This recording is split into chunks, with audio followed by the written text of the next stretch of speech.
Pasca penertiban PKL Monas, sejumlah pedagang masih nekat untuk berjualan hari ini. Berikut laporan reporter Berita 1 Keiko Ranti dan juru kamera Haryadi Jamal. Penertiban pedagang kaki lima selalu menjadi pekerjaan rumah terbesar bagi pemerintah DKI Jakarta. Beberapa hari lalu telah dilakukan pembersihan besar-besaran di Monumen Nasional. Namun agaknya usaha Pemda DKI untuk menjadikan Monumen Nasional sebagai area bebas pedagang kaki lima masih jauh dari kata permanen. Seakan tidak pernah jera, para pedagang kaki lima tetap nekat berjualan di tempat-tempat yang dilarang. PKL di kawasan Monas diam-diam menyelinap masuk area Taman Monas ketika pihak keamanan lengah.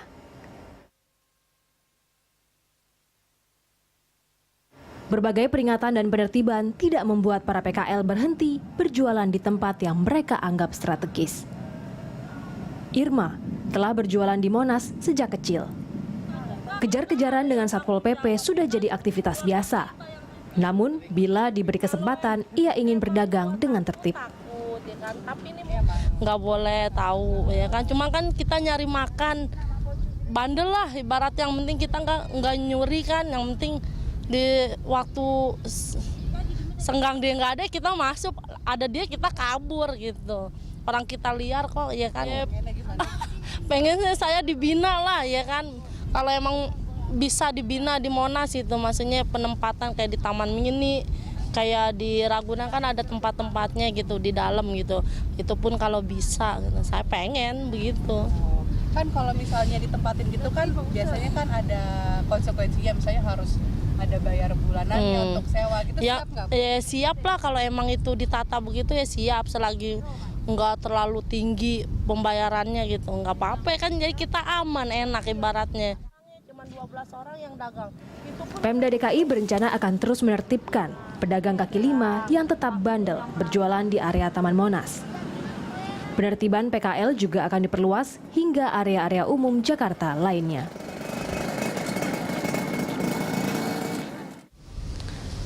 Jalan keluar untuk persoalan pedagang kaki lima di kota besar tidak selalu mudah.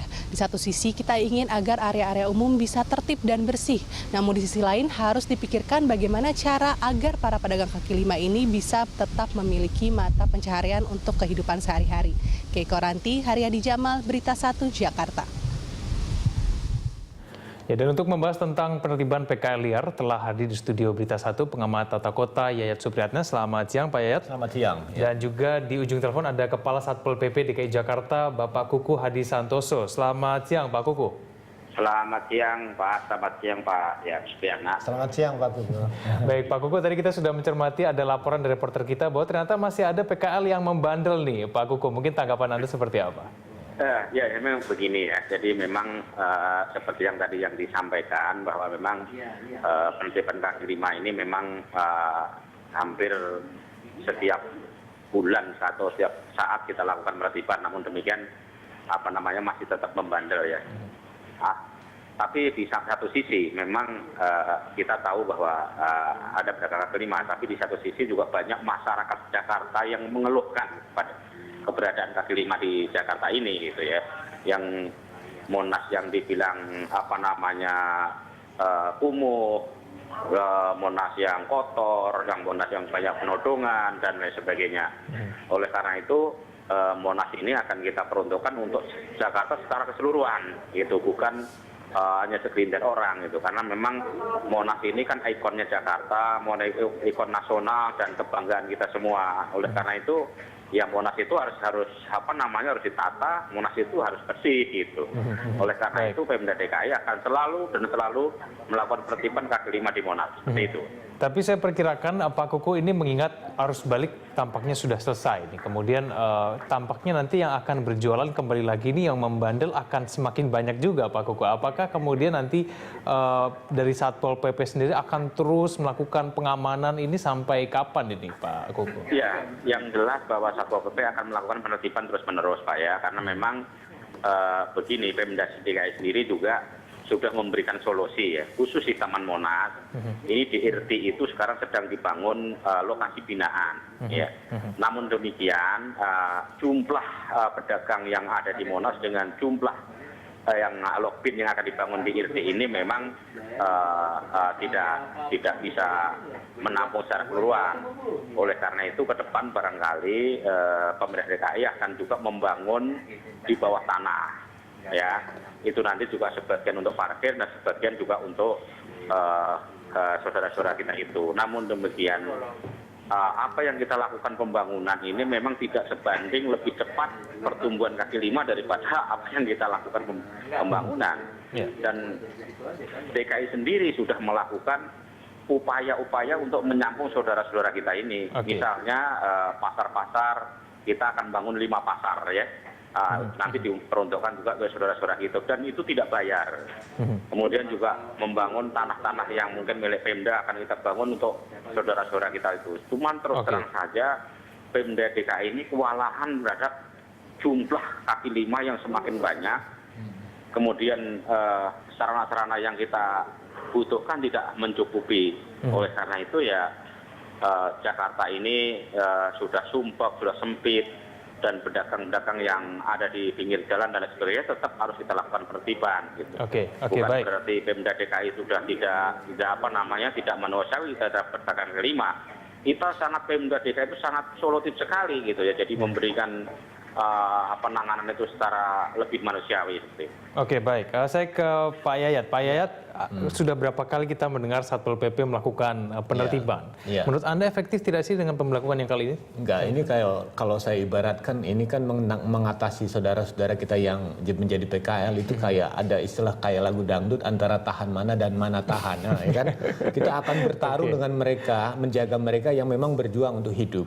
Nah, menjadi pertanyaan sekarang kan kalau misalnya dengan kasus Monas itu ibarat gula. Gula apalagi musim lebaran seperti ini, dia akan didatangi oleh banyak pengunjung, dan sifatnya para PKL itu adalah mendekatkan diri dengan para pengunjung sedekat mungkin. Memang di lokasi Monas itu sudah ada di IRT ditempatkan, tetapi persoalannya adalah lokasi penempatan itu memang tidak langsung bersentuhan dengan pengunjung yang masuk. Nah, sekarang menjadi pertanyaan kita adalah dengan adanya UPT Monas yang sekarang sudah membentuk dan mengelola dalam satu kesatuan teknis di dalamnya, perlu ada zonasi ruangnya lah. Artinya bagaimana nanti pengunjung pun bisa diarahkan pada lokasi di mana mungkin PKL bisa ditempatkan secara resmi. Karena ini harus ada penegasan. Apakah boleh tidak ada PKL di lingkungan Monas? Kalau ada, bagaimana jumlahnya? Apa yang didagangkan? Kemudian bagaimana kebersihannya? Yang menjadi pertanyaan kita selama ini sulitnya kita melakukan koordinasi dengan para PKL itu adalah tidak adanya organisasi atau katakanlah representasi dari organisasi dari PKL-PKL yang ada di situ untuk bekerja sama. Ini kan lebih banyak pada perseorang-perseorangan.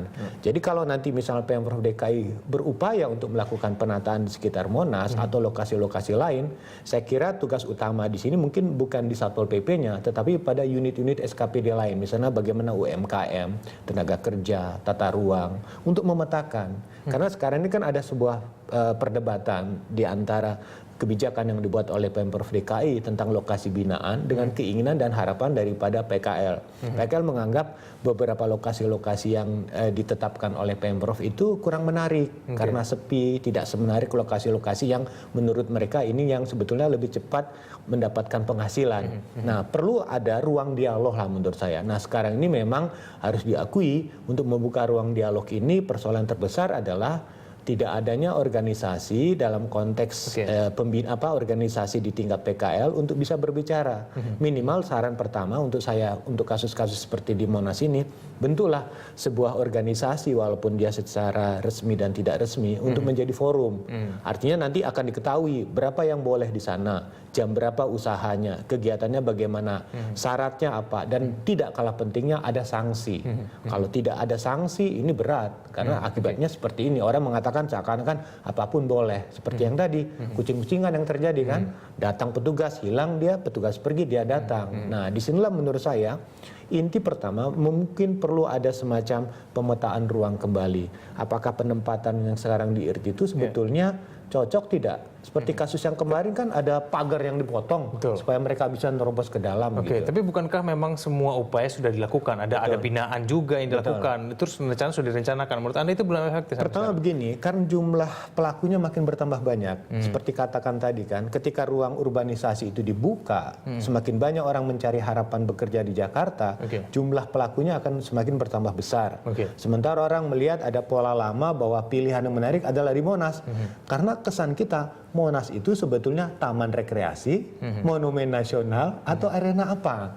Nah, ketika Monas itu taman nasional plus juga tempat rekreasi, itu jelas pengunjung akan datang. PKL juga akan datang. PKL gitu. akan Oke, datang. baik. Jadi penegasan tentang apa sebetulnya Monas itu sebagai wilayah monumen nasional, tapi juga ada fungsi rekreasi, maka namanya rekreasi, pengunjung datang, dan biasanya kalau pengunjung datang ada interaksi dengan kegiatan ekonomi. Oke, baik. Saya akan kemudian nanti tanyakan lagi kepada Pak Kuku, namun kita harus jeda dulu pemirsa. Kami akan segera kembali.